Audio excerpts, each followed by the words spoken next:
During my driving test, the instructor suddenly grabbed the wheel and said, "Drive to the police station." The DMV parking lot around us erupted into chaos as 3 black SUVs screeched into formation, blocking every exit. Men in dark suits poured out, shouting orders into radios while pointing directly at our car. My hands froze on the steering wheel as Miss Hendricks transformed from cheerful driving instructor to something else entirely. "Natalie, listen carefully. Your life changed the moment you walked into that DMV building 30 minutes ago." She ripped off her DMV badge and pulled out a federal ID I'd never seen before. "I'm Special Agent Rebecca Hendricks, U.S. Marshals Service. You are Isabella Winters, not Natalie Foster, and the most dangerous crime family in America just found you." The radio on her belt crackled with urgent voices: package compromised, and immediate extraction required, and hostile surveillance confirmed. My brain couldn't process what she was saying. I'd known Miss Hendricks for exactly 31 minutes. We'd practiced parallel parking and 3-point turns. She'd complimented my signaling technique. "That's impossible," I whispered, watching more agents surround our vehicle. "I'm Natalie Foster. I live at 247 Oak Street. My parents are David and Susan Foster. I go to Lincoln High School." Agent Hendricks started the car herself, her hands overlapping mine on the wheel. "Drive exactly where I tell you, and I'll explain everything once we're secure." Through the windshield, I saw agents with assault rifles creating a protective corridor toward the street. "The men in those SUVs aren't here to hurt you today. They're here to confirm you're alive and report back to their boss." My foot found the accelerator as we rolled forward through the human shield of federal agents. "Report back to who?" The question came out strangled as I tried to process uniforms, badges, weapons, radios, all focused on protecting me from something I didn't understand. "Vincent Castellano was released from federal prison yesterday at 6:47 a.m. after serving 8 years for murder and racketeering. You are the daughter of the man who put him there." Agent Hendricks guided my hands as we turned onto the main road, a convoy of unmarked vehicles falling in behind us. The police station came into view, and I realized this wasn't a driving test anymore. It was an extraction. 8 years ago, your father witnessed Castellano execute his business partner behind a construction site in Hartford, Connecticut. Your father's testimony didn't just send Castellano to prison, it destroyed his entire organization, seized $53 million in assets, and got 14 of his associates convicted. We pulled into the police station lot as more federal vehicles surrounded us. Castellano blamed your father for destroying his empire. Now he's out, and he wants revenge on the family that cost him everything. Inside the police station, Agent Hendricks led me past uniformed officers to a secure conference room, where my world completely shattered. 2 people sat at a metal table, and the moment I saw them, something deep in my chest recognized them before my brain could process why. The woman had my exact green eyes and the same curly hair I'd always thought came from Susan Foster. The man had the dimple in his chin that I saw in my mirror every morning. "Isabella," the woman whispered, tears streaming down her face. "We've been waiting 8 years to see you again." "I don't understand," I said, backing toward the door. "Who are you people?" Agent Hendricks closed the door behind us and gestured toward chairs around the table. "Isabella, meet your real parents, Michael and Grace Winters." The words hit me like physical blows. These strangers were claiming to be my parents, but I had parents. David and Susan Foster had raised me, loved me, taught me to ride a bike, helped me with homework, celebrated every birthday and Christmas morning for as long as I could remember. Michael Winters pulled out a wallet and showed me photos I'd never seen. Me as a baby with dark hair instead of the blonde I remembered having, learning to walk in a kitchen I didn't recognize, blowing out candles on a birthday cake decorated with princesses instead of the dinosaurs I thought I'd always loved. "We have documentation of every day of your life until you were 8 years old," he said, his voice thick with emotion. "School records from Jefferson Elementary in Hartford, medical records from Dr. Patricia Willis, photos from birthday parties, Christmas mornings, family vacations you don't remember." Grace Winters opened a shoebox that made my breath catch. Inside were report cards with my real name, school photos showing a little girl who looked like me but lived a life I couldn't recall, letters I'd apparently written to my parents when I was learning cursive. "You drew this picture of our family when you were 6, she said, showing me crayon artwork depicting stick figures labeled Mama, Daddy, and Bella standing in front of a house with blue shutters. I stared at the drawing, searching for any spark of memory, but found nothing. "Where are David and Susan?" I asked, my voice barely audible. They were the only parents I'd ever known, and the idea that they weren't my real family felt like someone was erasing my entire identity. Agent Hendricks sat down across from me with a thick folder. "David and Susan Foster are U.S. Marshals who volunteered for the most difficult assignment in the Witness Protection Program, raising another family's child as their own,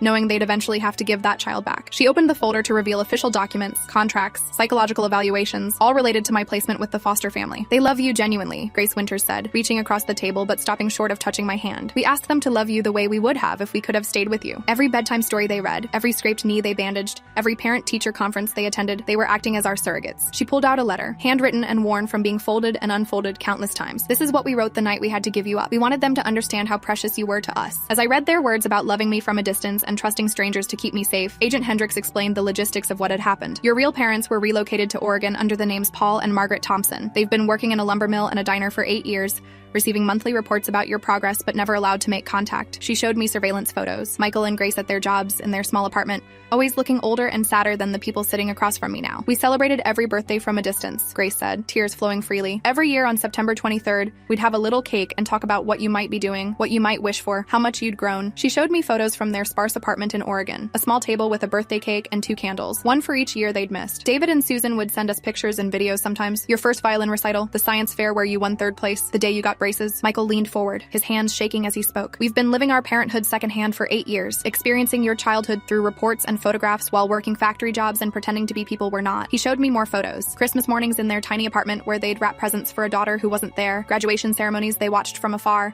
achievements they celebrated alone. We never missed a milestone. We just couldn't be there for any of them. Agent Hendricks checked her watch and gathered papers. We need to move to a secure facility within the hour. Isabella, everything you've known about your life is about to change. She explained that not only were my parents not who I thought they were, but my entire identity would have to be reconstructed again. Vincent Castellanos' organization has been watching you for weeks. They know where you live, where you go to school, who your friends are. Natalie Foster has to disappear completely. The magnitude of what she was saying hit me like a succession of physical blows. What about graduation? What about my friends? What about my job at the bookstore? What about college applications? Everything I'd been working toward, every relationship I'd built, every plan I'd made was about to vanish. Agent Hendricks' expression softened slightly. Your education will continue under a new identity. Your friends will be told you moved suddenly due to a family emergency. Your job will think you quit without notice. It's not ideal, but it's the only way to keep you alive. Grace Winters reached into her purse and pulled out a phone. We know this is overwhelming, but we'd like you to see something. She played a video that made my heart stop. It was David and Susan Foster, sitting in what looked like a hotel room, speaking directly to the camera. Isabella, if you're watching this, it means the day we've all been preparing for has finally arrived, David said, his voice gentle but strained. We want you to know that every moment we've spent as your parents has been the greatest privilege of our lives. Susan continued, tears in her eyes. We've loved you as if you were our own daughter because, in every way that matters, you are. But we always knew we were borrowing you for Michael and Grace. She looked directly into the camera,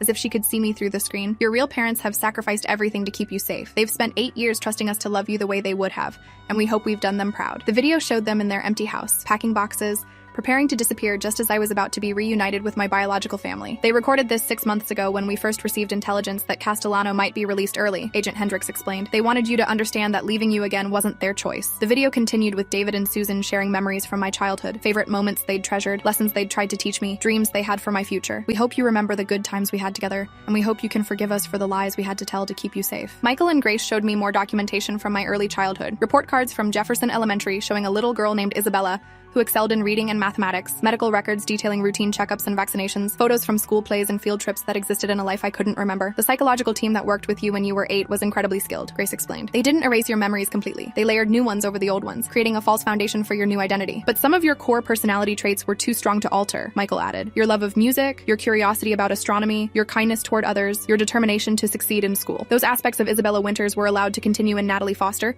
because suppressing them completely would have caused psychological damage. He showed me videos from my early childhood. A 5-year-old me playing a tiny violin, a 6-year-old me pointing excitedly at stars through a telescope, a 7-year-old me reading books far above my grade level. Agent Hendricks spread out travel documents on the table. Within the next 3 hours, all 4 of you will be transported to a secure facility in Montana, where you'll spend several weeks planning your new life together. She explained that David and Susan Foster were already at a separate facility, being debriefed and prepared for their own new identities. They'll disappear completely, for their safety and yours. Vincent Castellanos' organization has long memories and unlimited resources for tracking people down. The secure facility turned out to be a ranch house in the mountains where we spent a month learning to be a family again. It was like the world's strangest family reunion, with federal agents monitoring our every conversation and psychologists helping us navigate the emotional complexity of reuniting with people I couldn't remember loving. This is unprecedented, Dr. Sarah Coleman, our family therapist, explained during our first session. We've never had a case where a child was separated from their biological parents for so long during such crucial developmental years. Michael and Grace approached our reunion with incredible patience and understanding. We don't expect you to call us mom and dad right away, Grace said during one of our evening conversations. We understand that those titles belong to David and Susan in your heart. We're just grateful to have you back and to be part of your life going forward. They enrolled in intensive family therapy specifically designed for witness protection reunifications,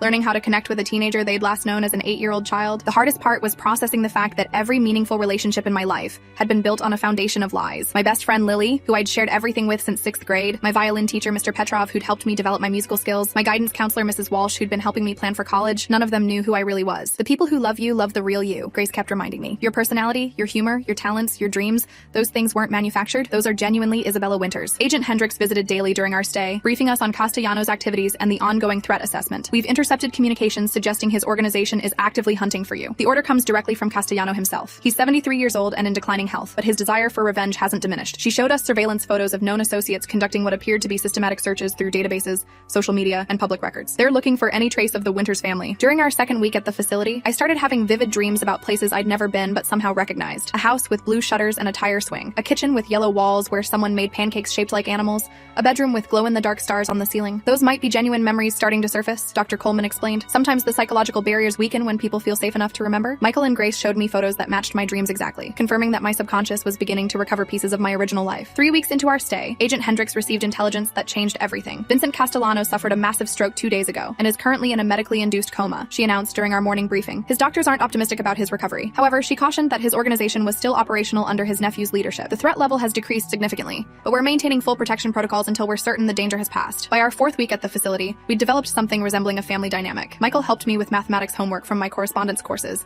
while Grace and I cooked dinner together, her hands guiding mine as she taught me recipes I'd apparently loved as a child. You used to help me make these cookies every Sunday, she said, tears in her eyes as we rolled dough together. You'd always eat more cookie dough than actually made it into the oven. Slowly, carefully, we were building new memories on top of the old ones. The psychological evaluation process was extensive and sometimes brutal. Dr. Coleman worked with me individually to help process the trauma of learning my entire identity was constructed, while also facilitating family sessions to help us navigate the complex emotions of reunion. Isabella is experiencing a unique form of identity crisis, she explained to Michael and Grace during one of their private sessions. She's grieving the loss of one set of parents while trying to connect with another set she doesn't remember. This is uncharted territory in terms of psychological adjustment. 6 months after the driving test that changed everything, we were relocated to Washington State under new identities. I became Emma Sullivan, Michael and Grace became Robert and Linda Sullivan, and we moved to Spokane where they'd secured teaching positions at a community college. We're finally using our education degrees again after 8 years of manual labor, Michael said on our first morning in our new house. It feels like we're reclaiming pieces of our real selves along with getting you back. The transition to Emma Sullivan was more challenging than becoming Natalie Foster had been, partly because I was older and more aware of what I was losing. Starting junior year at a new high school meant leaving behind friends, teachers, activities, and opportunities I'd worked years to build. Keep the lies simple and consistent, Agent Hendricks advised during one of our preparation sessions. Emma Sullivan moved from Phoenix because her mother got a job opportunity. Her father consults for educational institutions. They moved around frequently during her childhood, which explains why she's quiet about her past. My new school counselor, Mrs. Franklin, helped me navigate the academic challenges of transferring with altered transcripts and carefully constructed records. We see students with complicated backgrounds sometimes, she assured me during our first meeting. Military families, diplomatic families, families escaping difficult situations. You're not as unusual as you might think. She helped me maintain my academic standing while working around the limitations of my false identity, ensuring I could still pursue my college goals despite the disruption. The social aspects of starting over were exhausting in ways I hadn't anticipated. Making friends while maintaining elaborate lies about your past requires constant vigilance. I had to remember that Emma Sullivan was from Phoenix, not Connecticut or Millbrook, that her family moved frequently because of her father's work, that she was quiet about childhood memories because they were associated with too many different places. Every conversation was a minefield where one slip could potentially expose our entire cover. Grace and Michael worked incredibly hard to rebuild our relationship while respecting my attachment to David and Susan. We're not trying to replace them in your heart, Grace said during one of our family therapy sessions. We're trying to find our own place alongside them. They showed endless patience with my mood swings, my grief over losing my previous life, and my struggle to accept them as parents. We understand that we're essentially strangers to you right now, Michael acknowledged. We're willing to take as much time as you need to feel comfortable with us. During my senior year, the stress of maintaining my false identity while preparing for college applications became overwhelming. What happens when I turn 18? I asked Agent Hendricks during one of our quarterly check-ins. Do I get to choose my own identity then? Or am I stuck as Emma Sullivan forever? She explained that my protection status would be reassessed based on ongoing threat levels, but that some form of identity protection would likely be permanent. Vincent Castellano's organization has a long institutional memory. Even if he dies, his associates might continue pursuing his vendettas. The college application process was particularly complicated because Emma Sullivan's academic record had to be carefully constructed to match my actual achievements while avoiding any connections to my previous identities. We've arranged for you to apply to schools that participate in the Federal Witness Protection Education Program, Agent Hendricks explained. They're accustomed to working with students who have unusual circumstances and limited verifiable history. The idea that my entire future would be shaped by the need to maintain false identities was both depressing and surreal. 18 months after our reunion, we received news that Vincent Castellano had died in federal custody, never having regained consciousness after his stroke. This significantly reduces the threat level, Agent Hendricks told us during an emergency briefing. However, his nephew Anthony has assumed control of the organization and has made statements suggesting he intends to honor his uncle's commitments. She explained that while the immediate danger had decreased, we would continue living under assumed identities indefinitely as a precaution. By my graduation day, I had mixed feelings about the life we'd built as the Sullivan family. Michael and Grace had become real parents to me, not replacing David and Susan, but creating new bonds based on our shared experience of loss and reconstruction. We're proud of who you've become despite everything you've been through, Grace said as we prepared for the ceremony. Isabella, Natalie, Emma, whoever you choose to be next, you're a remarkable young woman who's survived something most people couldn't imagine. The driving test that never finished became a metaphor for my entire life, a routine moment that suddenly veered in an unexpected direction, requiring me to navigate unknown territory while someone else controlled the wheel. 3 years later, I finally got my license under my new identity, but I think about that day every time I'm behind the wheel. Agent Hendricks had grabbed the steering wheel and changed my entire trajectory, forcing me to drive toward a truth I wasn't prepared to handle. Now I'm 20, a college junior studying criminal justice at Washington State University under my 5th identity. I became Sarah Mitchell when I turned 18 and entered the Adult Witness Protection Program,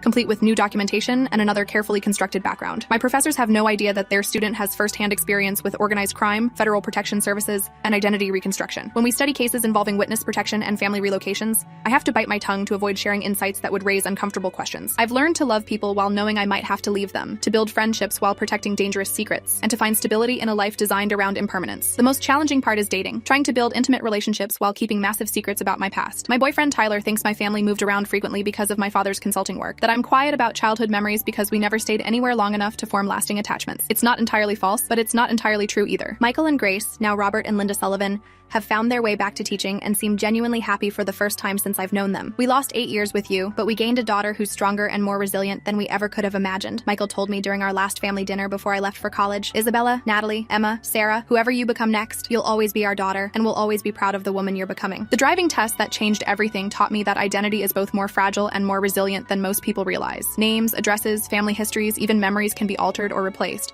but core personality traits, values, and the capacity for love seem to transcend whatever identity you're wearing. I'm still learning who Sarah Mitchell is, building her from pieces of all my previous selves, creating something new from the fragments of lives I've lived to stay alive. Sometimes late at night when I can't sleep, I wonder if David and Susan Foster think about me too. If they miss the daughter they raised but never really owned. If they're proud of the woman I'm becoming under names they'll never know. I hope they understand that every lesson they taught me, every moment of love they gave me, every sacrifice they made to keep me safe, lives on in whoever I become next. The driving test may have ended abruptly, but the journey they started with me continues, one careful mile at a time.